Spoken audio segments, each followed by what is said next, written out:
Okay guys, what we're gonna do now is we're gonna transfer the skill that we learned in our step up with hip hike into a split squat with hip hike, okay? So here's what this is gonna look like. If I start with my left leg forward, my right leg is gonna be back on the ball of my foot with my heel turned out. That's gonna help me commit my weight onto this front leg. What I'm gonna do is I'm gonna start going forward and sit down into this glute all the time, trying to drive this step into the ground. I don't want to just sit on my knee. I want to drive this step into the ground, committing my weight here.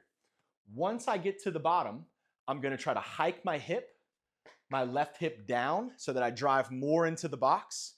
I'm going to unweight my back leg and I'm going to step all the way through onto the box. Here we go. Forward and down, driving that hip down. Get to the bottom, hold, hike the hip, and then step up. Okay? Then I can go back.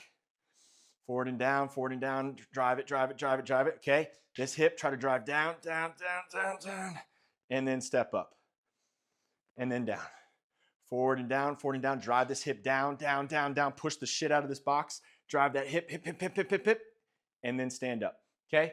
What it would look like if I just used my quads and didn't focus on my hip, it would look like this. Forward and down, and then stand up. Forward and down, and then stand up.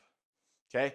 I really, really, really want you guys to emphasize trying to push this step, stool, box, whatever you're using, into the ground. If you do not do that, most of the weight will be here. Okay?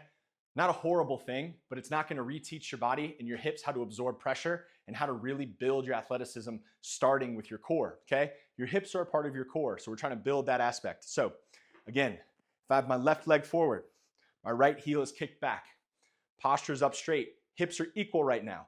I go forward and down, driving this box into the ground. Now, I try to unweight this back leg by pushing more pressure into this left one, and then I can stand up, okay? I'm not just doing this and then up. No, that's me falling on my knee and using my quad. Push that hip down, drive the box, drive the box, drive the box, drive the box. Now drive the box harder, harder, harder, harder, harder until you can float that back leg up. By the end of this set, guys, by the end of the number of reps you're doing, especially paired with the step up, this whole area from here up and back should be toast, okay? All of your engagement should be high on the groin, high on the hamstring, and high on the glute, okay? That's your split squat with hip hike.